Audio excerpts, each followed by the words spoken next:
तो hello friends, आज हम करने वाले हैं term end examination June 2024 BZ Y C T 137 genetics and evolutionary biology का। ठीक है, तो ये बहुत ही रीजन क्वेश्चन पेपर है और इसका अगर डिफिकल्टी देखा जाए तो नॉर्मली ये बोलने से चलेगा, यहाँ से ज़्यादा इवोल्यूशन से ज़्यादा चैप्टर है। तो हम लोग फर्स्ट क्वेश्चन से शुरू करते हैं। यहाँ पे फिल इन द ब्लैंक्स है फर्स्ट क्वेश्चन, और यहाँ पे the process by which genetic information from DNA in chromosome is transmitted to mRNA is called। so basically ये बोल रहा है कि मान लीजिए कि हमारा डीएनए है, तो डीएनए का अंदर में हमारा ये रहते हैं, ये क्रोमोसोम्स। पर मेन क्या है कि हमें उसको न्यूक्लियस तक पहुंचाना है। तो मेनली हमारा जो एमआरएनए जो होता है, मैसेंजर एमआरएनए, वो वही एक्चुअली ये डीएनए मटेरियल्स को बाहर ला रहा है। ठीक है, तो मतलब मान लीजिए कि अंदर में डीएनए है, तो फर्स्ट एमआरएनए जाता है, वो फिर डीएनए को रीड करता है और उसके बाद जाके वो उसका मैसेंजर बनता है। फिर एमआरएनए बाहर आता है और सारा मतलब सेल का जो ये है राइबोसोम से कि माइटोकॉन्ड्रिया उस तक जेनेटिक इन्फॉर्मेशन पहुंचा है, तो उस प्रोसेस को हम लोग ट्रांसक्रिप्शन बोलते हैं। ठीक है, तो ये आपको शायद याद भी होगा। दूसरा सवाल ये कि different alleles of specific traits on homologous chromosomes are called heterozygous alleles. ठीक है, ये बहुत ही सिंपल क्वेश्चन है। यहाँ पे बोल रहा है कि मेनली दो हमारा ये होगा एलीलीज होगा, तो बेसिकली उसको हेटेरोजाइगस कंडीशन ही बोलते हैं। यहाँ पे आप देख सकते हैं कि देखिए यहाँ पे ए है, दोनों अलग अलग, और होमोजाइगस में सिर्फ एक ही जीन्स होते हैं। दूसरा, making of expression of allele at one locus by allele at a second locus.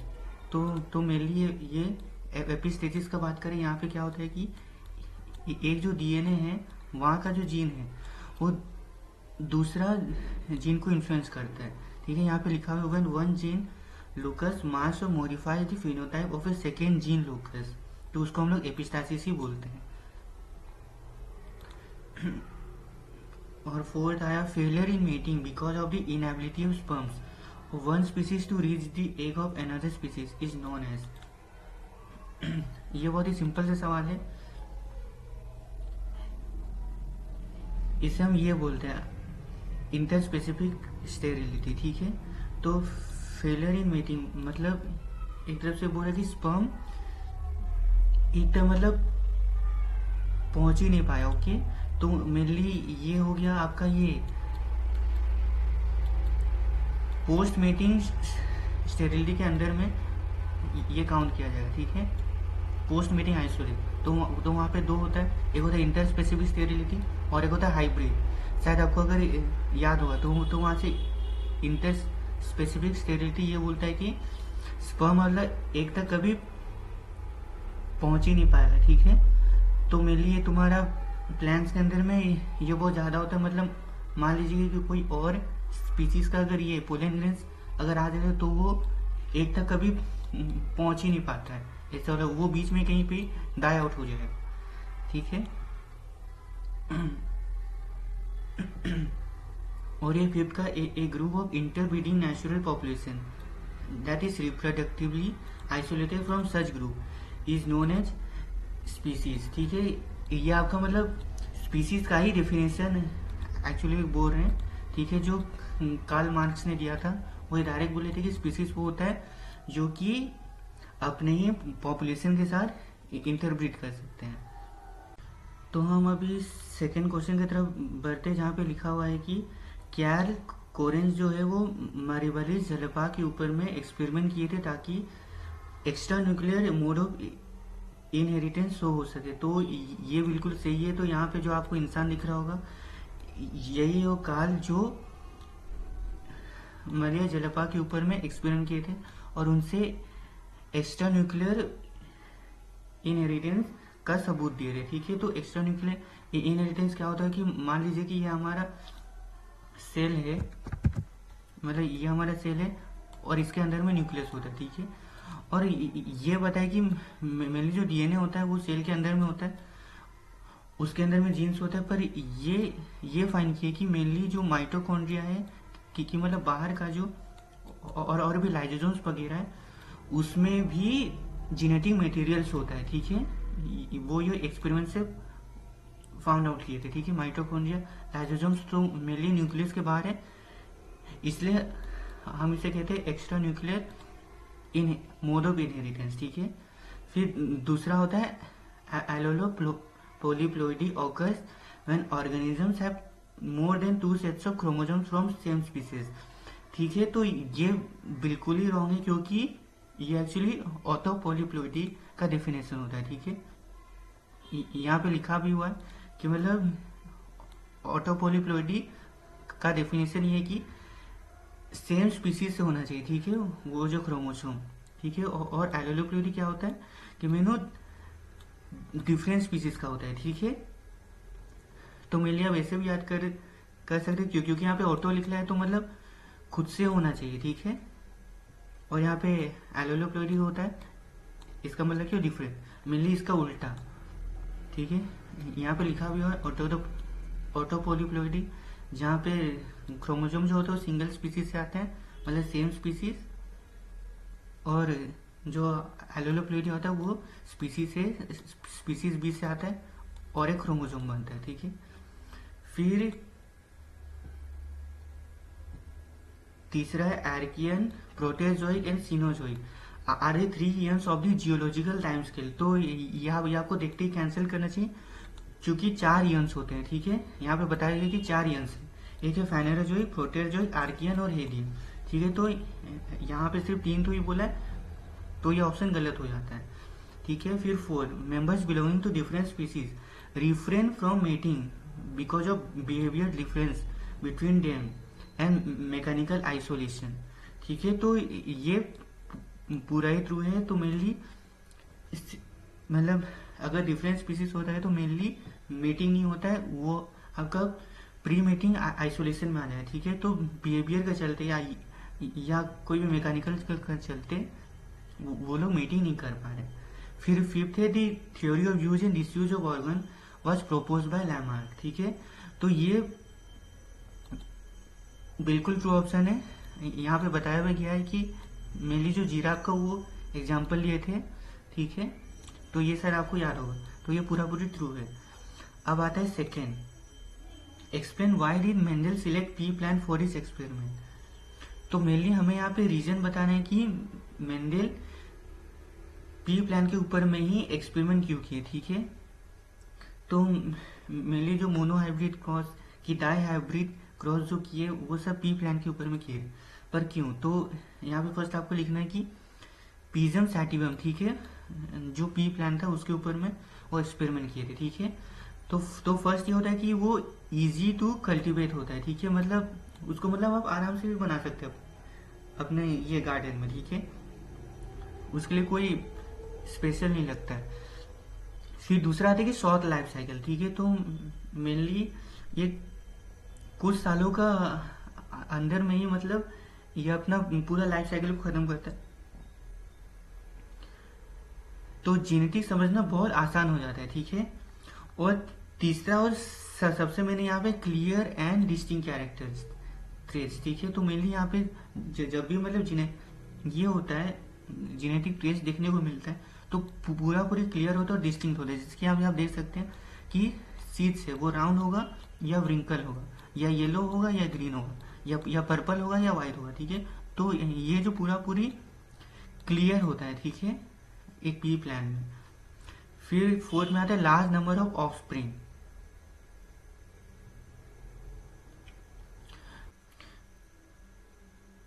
तो मेनली ये लार्ज नंबर ऑफ ऑफस्प्रिंग पैदा करते हैं, ठीक है, क्योंकि ये प्लांट है और प्लांट को तो आप जानते हैं कि बहुत सारा चीज मतलब वो मतलब प्रोड्यूस करते हैं एक साथ।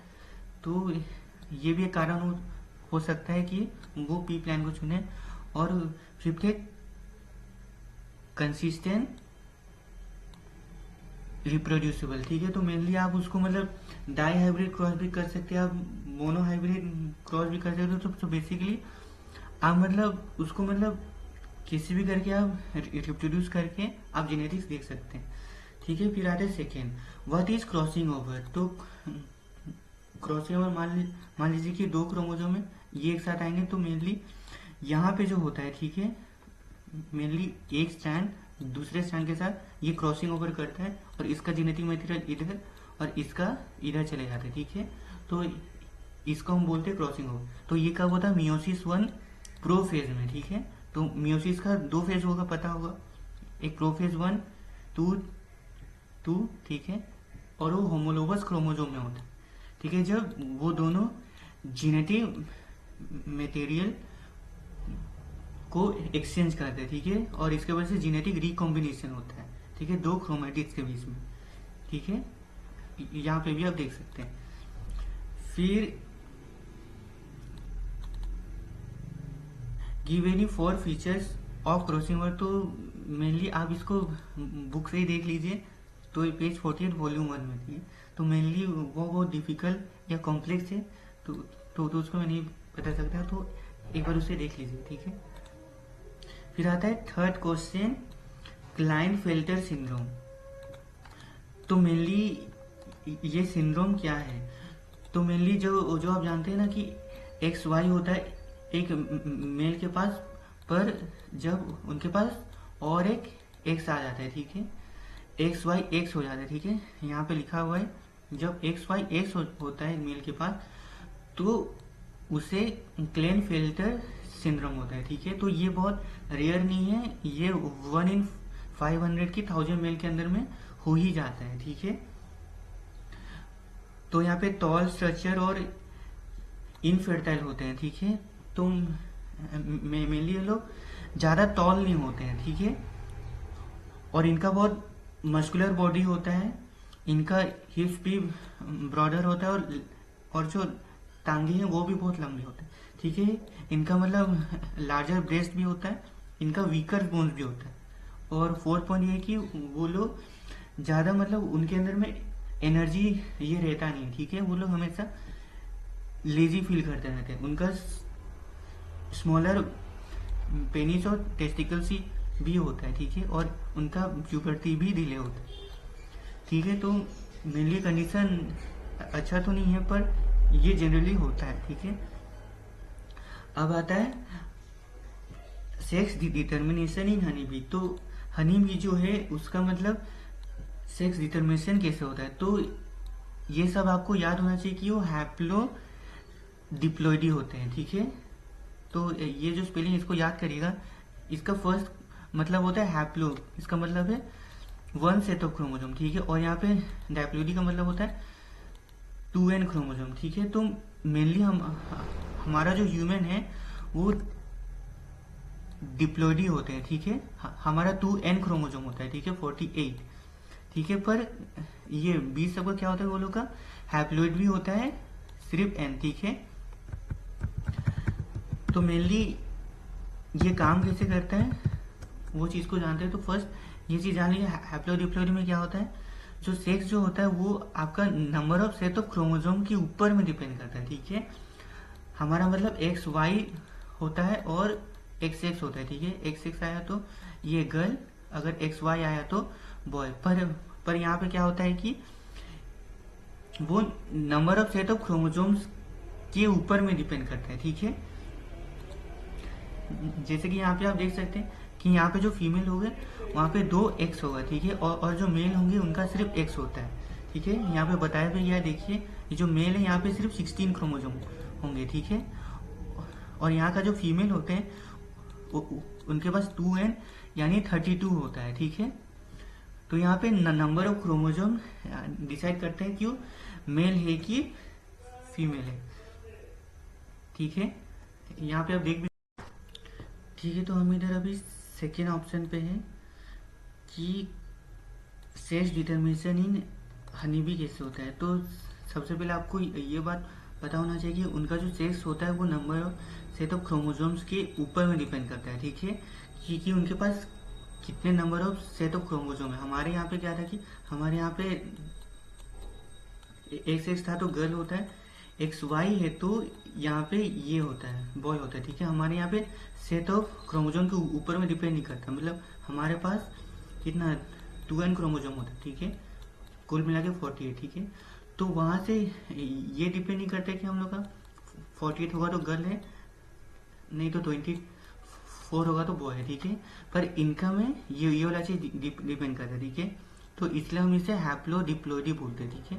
यहाँ पे हैप्लो का मतलब होता है सिर्फ एन और डिप्लोइडी का मतलब होता है 2n, ठीक है। तो यहाँ पे हमारा एन और 2n मतलब उनके पास पूरा पेयर ऑफ क्रोमोसोम है या फिर हाफ पेयर ऑफ क्रोमोसोम है, ठीक है। उसके ऊपर में डिपेंड करता है कि उनका सेक्स क्या होगा। जैसे कि यहाँ पे लिखा भी है कि क्वीन जो होता है और जो यहाँ के फीमेल्स होते हैं उनके पास 2n क्रोमोसोम्स होता है, पर यहाँ पे जो ड्रोन है उनके पास 16 क्रोमोसोम होते हैं, ठीक है। एन मतलब इनका हाफ, ठीक है। तो यहाँ पे वाई क्रोमोसोम जैसा कुछ नहीं होता है, यहाँ पे फीमेल भी के पास एक्स होता है और यहाँ पे मेल के पास एक्स होता है, ठीक है। तो ये बहुत ही स्ट्रक्चरल इकोसिस्टम में रहते हैं, ठीक है। तो अगर यहाँ पे क्वीन और ड्रोन, ठीक है, मतलब फीमेल या मेल अगर मीटिंग करते तब जाके फीमेल पैदा होता है, ठीक है, फर्टिलाइज होके तब जाके उनके पास 2n आता है। पर अगर वो एग्स अगर फर्टिलाइज नहीं होते हैं तो वो मेल बनते हैं, ठीक है। यहाँ पे ऐसे काम करता है, ठीक है। तो यहाँ पे क्वीन को रॉयल जेली पिलाया जाता है, आपको शायद पता होगा ये चीज के बारे में। फिर 4a में आते हैं with the help of suitable example explain the phenomenon tautomerism. तो टॉटोमेरिज्म में एक्चुअली क्या होता है कि हाइड्रोजन एटम जो होता है वो अपना ये चेंज करते हैं क्रोमोसोम में, ठीक है। तो यहाँ पे देखिएगा 2 सेट ऑफ आइसोमर्स है, ठीक है, जो कि डायनेमिक इक्विलिब्रियम में है। यहाँ पे बस एक हाइड्रोजन का बस यहाँ पे ये होता है, ठीक है, 2 जाता है, मतलब यहाँ पे जो अमाउंट है जो मॉलिक्यूल का वो चेंज नहीं होता, बस यहाँ पे जो बॉन्ड है वो बदल जाता है, ठीक है। तो इसको भी ये में देख लीजिएगा बुक में, ये आपका लास्ट सेकेंड चैप्टर में, ठीक है, जेनेटिक्स का। क्योंकि मुझे केमिस्ट्री इतना पसंद नहीं तो मैं इसको समझा नहीं पाऊंगा, सॉरी, ओके। इसे बस देख लीजिएगा। फिर आता है फोर्थ आता है with the help of suitable example explain the concept of multiple alleles, ठीक है। तो यहाँ पे क्या होता है कि हमारा मल्टीपल एलिलीज में मोर देन 2 अल्टरनेट एलिलीज होता है और वो भी एक होमोलोगस क्रोमोसोम है। तो बेसिकली मेंडेलियन जेनेटिक्स में क्या था कि 2 एलीली होते हैं, ठीक है। एक होता है डोमिनेंट, एक होता है रिसेसिव, आपको शायद पता होगा, ठीक है।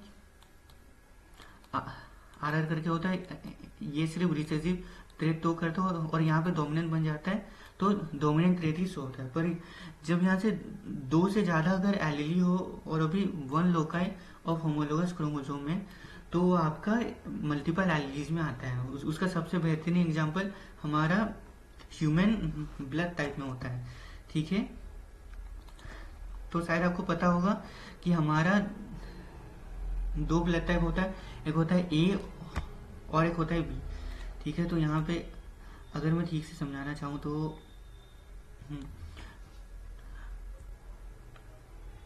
तो मेनली यहाँ पे 3 एलीलीज होता है, आई ए, आई बी और आई, ठीक है। तो यहाँ पे अगर आई ए और आई अगर मिलते हैं तभी जाके वो लोग ए ब्लड टाइप वो बना पाते, ठीक है। अगर आई बी और आई ए मिलेंगे तो ये ए बी बनेगा, ठीक है। अगर आई और ए ही बनेगा तो यहाँ पे ए जो डोमिनेंट है वो वैसे ही रहेगा, तो ये भी ए ही बनेगा, ठीक है। तो यहाँ पे ए बी और ए प्लस होता है।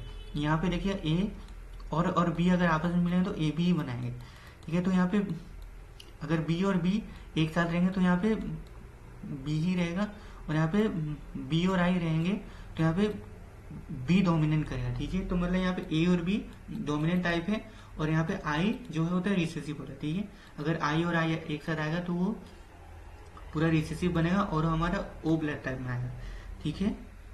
तो ये शायद आप जानते रहेंगे। अब यहाँ पे क्वेश्चन आया है, in small population the gene frequency obtain 10 to 3। तो यहाँ पे जेनेटिक ड्रिफ्ट की बात की गई है, ठीक है। तो जेनेटिक ड्रिफ्ट क्या होता है, कभी भी रैंडम चेंज आ जाए कोई भी जीन्स के ऊपर में, ठीक है, कोई भी पॉपुलेशन के ऊपर नहीं, तो उसे हम जेनेटिक ड्रिफ्ट बोलते हैं, ठीक है। तो यहाँ पे लिखा भी हुआ है random change in allele frequency in a population from one generation to other, ठीक है। तो मेनली हमारा जो जो जो जनरेशन है, जैसे मान लीजिए पेरेंट और ऑफस्प्रिंग है और उनका भी ऑफस्प्रिंग है, तो यहाँ पे अगर ये चेंज आ जाए, एलील फ्रीक्वेंसी का ऊपर में चेंज आ जाए, तो उससे हम जेनेटिक ड्रिफ्ट कहते हैं, ठीक है। तो यहाँ पे लिखा हुआ है change in allele frequency due to a chance event, ठीक है। तो मैं पहले ही बोला था कि एक रैंडम प्रोसेस है, ठीक है। तो ये कभी भी हो सकता है, पर यहाँ पे सवाल ये आता है कि स्मॉल पॉपुलेशन में क्यों होता है। तो इसका रीजन यहाँ पे दिया गया है, क्योंकि स्मॉल पॉपुलेशन में मेनली चेंज आना बहुत आराम होता है। कि मान लीजिए कि एपिडेमिक आ गया, ठीक है। मान लीजिए कोरोना वायरस के टाइम पे अगर मान लीजिए 5 लोग थे, ठीक है, अगर एक जन को कोरोना हुआ तो मेनली 5 जन उसका अंदाजा मतलब इतना जल्दी लगा नहीं सकते हैं, ठीक है, ठीक है ना। पर मान लीजिए कि अगर 100 जन है, ठीक है, तो वहां से जब कोरोना वायरस जब आएगा तो मेनली वो धीरे धीरे इन्फेक्ट करना शुरू करे, तो मेनली हम लोग आराम से बता सकते हैं कि कोई एपिडेमिक आया, ठीक है। तो हम लोग मेनली जेनेटिक, तो मेनली हम लोग कोई भी ये चीज़ को समझ सकते हैं अगर ज़्यादा पॉपुलेशन हुआ। पर अगर स्मॉलर पॉपुलेशन हुआ तो क्या बोलते हैं, चेंज आना कि एपिडेमिक आना बहुत ज़्यादा आसान होता है। तो मेनली यहाँ पे वही बताया गया है कि फर्स्ट होता है रिड्यूस जेनेटिक डाइवर्सिटी, क्योंकि पॉपुलेशन स्मॉल है तो मेनली उतना जेनेटिक डाइवर्सिटी नहीं है, ठीक है। तो यहाँ पे स्मॉलर पूल ऑफ एलिलीज है, ठीक है, जो उनको रैंडम फ्लक्चुएशन से मतलब बहुत ज़्यादा सस्पेक्टेबल बनाते हैं, ठीक है। मतलब वो लोग का बहुत ज़्यादा चांसेस होता है होने का, ठीक है, फ्लक्चुएशन। फिर दूसरा आता है रैंडम मेटिंग इवेंट्स, क्योंकि वो स्मॉल पॉपुलेशन है तो वहाँ पे कुछ एलिली जो उनको बचा सकते हैं, ठीक है। मतलब कुछ एलिली जो इम्पोर्टेंट है वो शायद रिप्रेजेंट ना हो पाए, ठीक है, वो है रैंडम मेटिंग इवेंट। फिर तीसरा chance events have a larger effect on the proportion of alleles, ठीक है। तो मेनली जो चांस इवेंट होता है वो भी बहुत ज़्यादा इफेक्ट करता है, ठीक है। और यहाँ पे ये एग्जांपल भी पूछा था, तो मेनली इसका 2 एग्जांपल है, एक होता है फाउंडर इफेक्ट और एक होता है बोटलनेक इफेक्ट, ठीक है। तो फाउंडर इफेक्ट में क्या होता है कि एक मतलब ये है पॉपुलेशन वहाँ से कुछ जो जीन वाले पुल अलग अलग चले जाते हैं, ठीक है। तो मेनली वो एक अलग सा जीन ही बना रहे हैं, ठीक है, मतलब अलग सा पॉपुलेशन जहाँ पे सिर्फ एक ही टाइप का ट्रेड शो हो रहा हो, जिसके यहाँ पे आप देख सकते हैं यहाँ पे सिर्फ ब्राउन वाले शो हो रहा है और यहाँ पे सिर्फ ग्रे वाले, ठीक है। तो मेनली स्मॉल पॉपुलेशन होगा तो ऐसा होता है, ठीक है। पर अगर बहुत ज़्यादा पॉपुलेशन होगा तो मतलब ज़्यादा जीन डाइवर्सिटी नहीं होगा, सारा जीन एक्सप्रेस कर पाएंगे तो वो प्रॉब्लम नहीं आएगी। पर अगर छोटा पॉपुलेशन है तो कोई भी 5 लोग जिनका जीन मतलब वो रिसेसिव ट्रेट से बना है वो आराम से बाहर आ जाएंगे और अपने आप को एक्सप्रेस करके एक नया जीन पूल ही तैयार कर लेंगे, ठीक है। फिर दूसरा एग्जांपल हो सकता है आपका बोटलनेक इफेक्ट, ठीक है। तो यहाँ पे क्या होता है कि जब भी कोई इन्वायरमेंटल चेंज आता है तो ये देखा गया है कि जो मतलब ऑर्गेनिज्म जो साइज में छोटा है तो वो ज़्यादा अच्छे से सर्वाइव कर सकता है, ठीक है। तो वही होता है बोतल नेकिंग इफेक्ट, ठीक है। तो यहाँ पे एक बोतल होता है जहाँ पे एक तो छोटा सा होल होता है, तो यहाँ से सिर्फ वही बॉल ही पास कर पाते हैं जिनका साइज छोटा हो, ठीक है। तो मेनली ये बताना चाह रहे हैं कि मतलब जब भी कोई चेंज आता है तो वहाँ पे छोटे छोटे जो ये एलिलीज है वो आराम से पास कर पाते हैं, ठीक है। फिर आता है enlist the various changes that टूक place in the evolution of horse, ठीक है। तो मेनली हॉर्सेस का तो हाँ यहाँ पे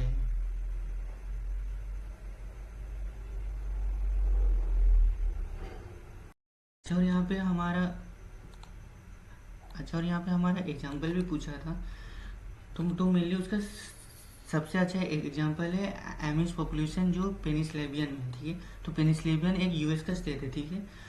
तो वहाँ पे हमारे जो एमिश जो लोग रहते हैं वो फर्स्ट उधर जाके सेटल हुए, ठीक है। तो क्योंकि स्मॉल पॉपुलेशन था, इसलिए एक जो जेनेटिक ड्रिप था, जो जेनेटिक चेंज था, वो बहुत आसानी से ये हुआ, ठीक है, फैल गया।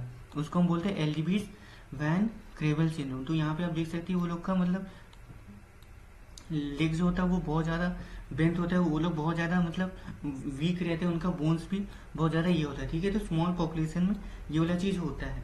और दूसरा एग्जांपल ये हो सकता है आपका नॉर्थ एलिफेंट सील, जो कोचिंग में 19 सेंचुरी में बहुत ज़्यादा ये छोटे हो गए, ठीक है। तो जेनेटिक ड्रिप में सो मेनली क्या होता है कि 100 मिली कुछ कुछ फिक्स हो जाते हैं, पर कुछ कुछ कम्प्लीटली डिसअपियर हो जाते हैं। जैसे कि ये में आपका फाउंडर इफेक्ट में आप देख सकते हैं कि यहाँ पे देखिए वो ब्राउन वाला जो कलर था वो पूरा पूरी डिलीट हो चुका है, ठीक है। ऐसा भी हो सकता है। और यहाँ पे less adaptable to environmental change, क्योंकि ये एक रैंडम प्रोसेस है, इसलिए हम ये नहीं बता सकते कि वो एडेप्टेबल है कि नहीं, ठीक है। और ये थर्ड पॉइंट ये भी बोला गया कि वो शायद बेनिफिशियल हो भी सकता है, नहीं भी हो सकता है, क्योंकि वो एक रैंडम प्रोसेस से हुआ है। फिफ्थ बी ये पूछ रहा है कि मेनली जो इवोल्यूशन ऑफ फोर्स हुआ है उनमें से मेन 5 पॉइंट्स बताए। तो ये आपका चैप्टर 2 की 3 एविडेंस ऑफ इवोल्यूशन में ये आपका अच्छे से दिया गया है, ठीक है। क्योंकि यहाँ पे सिर्फ 5 पॉइंट से बताना है, इसलिए सबसे पहला जो आपको दिख रहा है वो है इंक्रीज इन साइज, ठीक है। इनका साइज इंक्रीज हुआ। फिर दूसरी बात है इनलार्जमेंट ऑफ ब्रेन, ठीक है। तो इनलार्जमेंट ऑफ ब्रेन तो हुआ ही हुआ रहेगा, ठीक है, ये हम अच्छे से बोल सकते हैं, ठीक है। क्योंकि जब एक स्पीसीज अगर जब बढ़ती है तो उनका साइज के साथ साथ ब्रेन भी लार्ज होती है, ठीक है, ये लो बाय डिफॉल्ट है। फिर आता है मोबिलिटी ऑफ नेक, ठीक है। अगर आप कोई गधा को देखे रहेंगे तो वो इतना अच्छे से अपना गर्दन मोड़ नहीं पाएगा, पर यहाँ पे जो हॉर्स है वो बहुत अच्छे से गर्दन मोड़ सकता है, ठीक है। फिर आता है एलोंगेशन ऑफ लिम्ब, तो इनका लिम्ब भी लंबा हुआ, ठीक है। फिर आता है increase complexity of molar teeth, तो अगर आप कोई हॉर्स का मोलर टीथ देखे रहेंगे तो बहुत ज़्यादा मतलब चौड़ा होता है, ठीक है, एक कोई भी डोंकी या ये से, ठीक है। तो वो भी इन लोग का इम्प्रूव हुआ ताकि वो ये फूल पत्ते सबको अच्छे से चबा सके।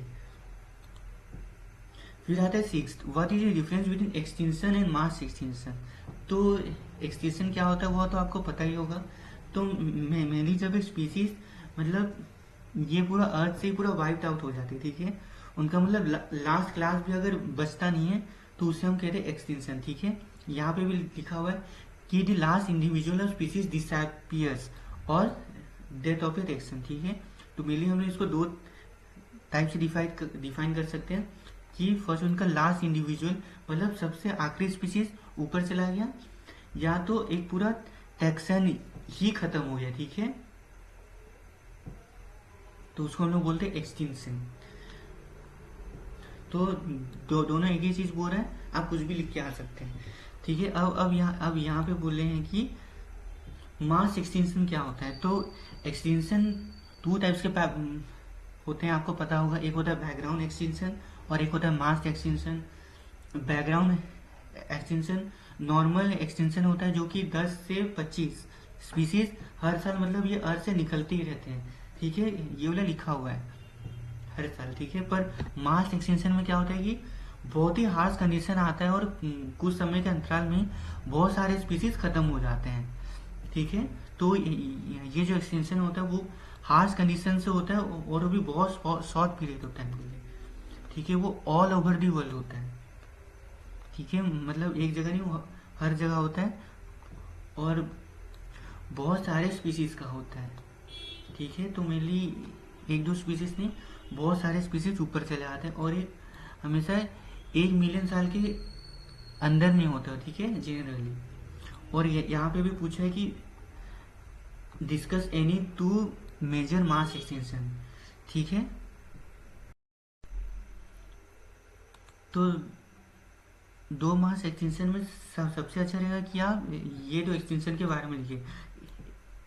एक है परमियन जो सबसे सबसे ग्रेटेस्ट एक्सटेंशन था, और दूसरा बहुत रिसेंटली वो था क्रीटेशियस एक्सटेंशन। ठीक है, तो परमियन एक्सटेंशन में क्या हुआ था कि वो 251 मिलियन ईयर से हुआ था। ठीक है, और ये अर्थ का सबसे भयानक मास एक्सटेंशन था। ठीक है, तो यहाँ पे इसे हम ग्रेट डाइंग भी बोलते हैं, जहाँ पे 96% ऑफ ऑल प्लैनेट स्पीसीज ऊपर चले गए। ठीक है, मतलब ध्यान से देखिए, 96% ऑफ द प्लैनेट स्पीसीज। ठीक है, मतलब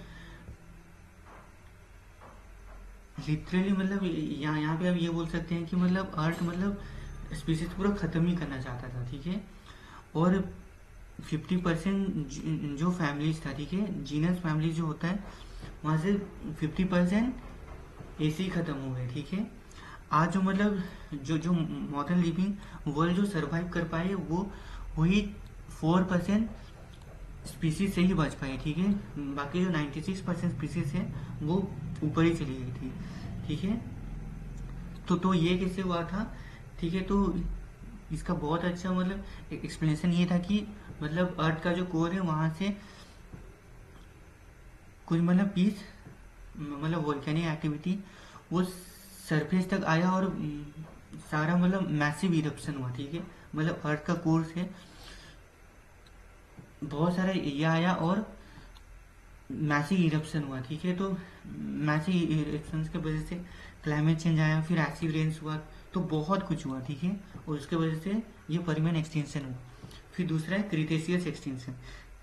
क्रीटेशियस एक्सटेंशन ये सबको पता होगा कि वो एक मीटियोर का स्ट्राइक करने से हुआ, जो कि युकातान पेनिनसुला में हुआ। ठीक है, जो कि अभी मैक्सिमम उसको हम लोग केटी मीटियोर भी बोलते हैं। ठीक है, ये जो मीटियोर जो आके टकरा है, इसको हम लोग केटी मीटियोर भी बोलते हैं, और क्रिटेशियस एक्सटेंशन को हम लोग केटी एक्सटेंशन भी बोलते हैं। ठीक है, तो यहाँ पे 80% और सारे स्पीसीज ऊपर चले गए थे। ठीक है, तो इसके कारण से हमारा ये डायनासोर एक्सटिंक्ट हो पाए, और हमारा जो एनिमल्स है, जो मैमल्स है, वो सरवाइव कर पाए। और जो मॉडर्न डे मैमल्स है जो आप देखते हैं, जैसे कि ह्यूमंस हुए, लायंस हुए, ये हुए, वो सब क्रिटेशियस एक्सटिंक्शन के कारण के वजह से ही ये हुआ। ठीक है, तो मिलिए मीटियोर की वजह से हुआ, जिसके कारण बहुत सारे इरप्शंस हुआ, सुनामीज आया, बहुत सारा फूड ये कमती पड़ गया, वहाँ पे ऑक्सीजन वो बहुत कमती पड़ा, और जो हमारा स्मॉल मैमल जो था वही सिर्फ सरवाइव कर पाया और हमें बना पाया। ठीक है, अब आता है right short notes explain the origin of prokaryotes. तो प्रोकैरियोट्स आपको पता होगा कि किसे कहते हैं? थोड़ा सा ऊपर, हाँ ठीक है। तो फर्स्ट हम लोग ये मान के चले कि यूकैरियोट्स, अरे मैं भी क्या बोल रहा हूँ, ठीक है। तो फर्स्ट हमारा जो मतलब हम लोग मान के चलते सारा वर्ल्ड बन चुका है, हमारा जितना भी मतलब कंपाउंड जो ऑर्गेनिक कंपाउंड वो सब बन चुके हैं। ठीक है, तो फिर प्रोकैरियोट्स का जन्म किस हुआ? ठीक है, तो फर्स्ट हुआ फॉर्मेशन ऑफ प्रिमिटिव मेम्ब्रेन। ठीक है, तो फर्स्ट कुछ ये मेम्ब्रेन्स बने। ठीक है, फिर आरएनए आया जो मतलब हेरिडिटी और राइबोसोम जो उसका मेन ये था। फिर मेटाबॉलिक मशीनरी लाया जो मेटाबॉलिक प्रोसेस को स्टार्ट किया। ठीक है, सिंपल बायोकेमिकल रिएक्शन को स्टार्ट किया। फिर ठीक है, फिर नेचुरल जब एनवायरनमेंट को धीरे धीरे करके, तो वहाँ पे फर्स्ट जो प्रोटोसेल बना। ठीक है, तो मेनली ये हम देखते हैं कि 4.5 की 3.8 बिलियन ईयर से को हुआ था। तो मेनली हम लोग ये मान के चलते कि मतलब अर्थ का 1 बिलियन ईयर्स के बाद हमारा प्रोकैरियोट्स बन चुके हैं। ठीक है, इनके पास न्यूक्लियर मेम्ब्रेन नहीं था और ना ही ऑर्गेनल्स थे। ठीक है, ऑर्गेनल्स यानी कि सेल के अंदर में जो होता है और न्यूक्लियस के बाहर में। ठीक है, उनके पास ऑर्गेनल्स भी नहीं थे, वो ज़्यादातर एनारोबिक हेटेरोट्रॉप्स होते हैं, मतलब वो लोग सिर्फ बाहर का खाते थे। ठीक है, तो मैं क्या बोल रहा था कि एनारोबिक हेटेरोट्रॉप्स होते हैं मतलब खुद से खाना नहीं बना सकते, वो बाहर का ही खाते थे, ठीक है। तो तो इसके कारण जो मतलब सी से जो भी न्यूट्रिएंट्स था वो डिप्लीट होना शुरू हो गया, ख़त्म होना शुरू हो गया, क्योंकि अब ये लोग खा रहे तो बनाने वाला कोई नहीं। तो फिर उसके उसके बाद है ऑटोट्रॉप्स, ठीक है। मतलब वो प्रोकैरियोट जो मतलब खुद का खाना जो जो बना सकते, ठीक है। तो वो लोग केमिकल्स का इस्तेमाल किया और सनलाइट का इस्तेमाल करके खाना बनाया, ठीक है। तो इससे करके मतलब फर्स्ट जो हमारा लिविंग बींग्स है वो लोग इस धरती पर है, ठीक है। फिर एरोबिक जो जो फोटो ऑटोट्रॉप्स है, ठीक है।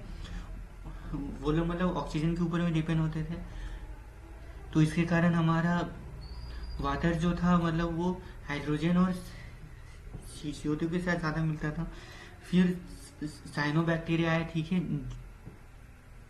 जो मतलब ये डाइजेस्ट करते थे, ठीक है, जिसके कारण वो ऑक्सीजन ज़्यादा बना पाए और इसके कारण वो ओजोन लेयर बना पाए, ठीक है। तो इसे धीरे धीरे करके हमारा जो प्रोकैरियोट्स है वो इस धरती पे है, ठीक है। फिर सातवां है write short notes on any two of the following. तो फर्स्ट है सिंपैथेटिक स्पेसिएशन। तो आपको याद रहेगा कि स्पेसिएशन 4 टाइप्स का होते हैं, ठीक है। तो वहाँ पे सिंपैथेटिक स्पेसिएशन में क्या होता है कि हमारा पॉपुलेशन के अंदर में एक अलग पॉपुलेशन जन्म ले रहा होगा, ठीक है, स्पीसीज का जन्म होगा, तो उससे हम कहते हैं सिंपैथेटिक स्पेसिएशन। तो यहाँ पे क्या होता है कि न्यू स्पीसीज फॉर्म होता है सेम एंसेस्टर तो और वो भी सेम ज्योग्राफिकल लोकेशन में, ठीक है। तो मतलब ये लोग आइसोलेट नहीं होते, ये लोग मतलब वो एंसेस्टर के साथ ही मतलब वो लोग एक नया स्पीसीज बन जाते हैं, ठीक है। तो और ये क्यों होता है, तो मेनली सेक्सुअल सिलेक्शन की वजह से होता है कि मान लीजिए कि मतलब फीमेल्स को सिर्फ ब्राइट कलर मेल ज़्यादा पसंद आए हैं, कि मतलब मेल्स को एक पर्टिकुलर यही पसंद आएगा, ठीक है। तो वो भी हो सकता है बिहेवियर आइसोलेशन, ठीक है। तो मतलब कोई बिहेवियर को देख के हम लोग सिलेक्ट करेंगे। फिर थर्ड आता है इकोलॉजिकल स्पेशलाइजेशन, ठीक है। तो मतलब कोई एक स्पीसीज उधर चला गया और वहाँ पे इकोलॉजिकली उनको ज़्यादा बेनिफिट मिला, तो लोग पॉपुलेशन से मतलब आइसोलेट होना ही चाहे, ठीक है। तो ज्योग्राफिकल ये आइसोलेशन नहीं आया, पर वो लोग इकोलॉजिकली ज़्यादा बेनिफिट हुए, तो वो लोग आपस में ही मेटिंग करना ठीक समझे, ठीक है। फिर आता है डायरेक्शनल सिलेक्शन।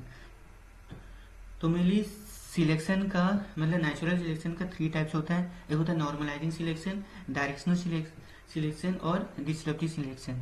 नॉर्मलाइजिंग सिलेक्शन में क्या होता है कि मतलब जो मेन जो है मतलब मीन वाला जो ज़्यादा स्पीसीज सबको ज़्यादा सिलेक्शन ज़्यादा मिलता है, ठीक है। तो मतलब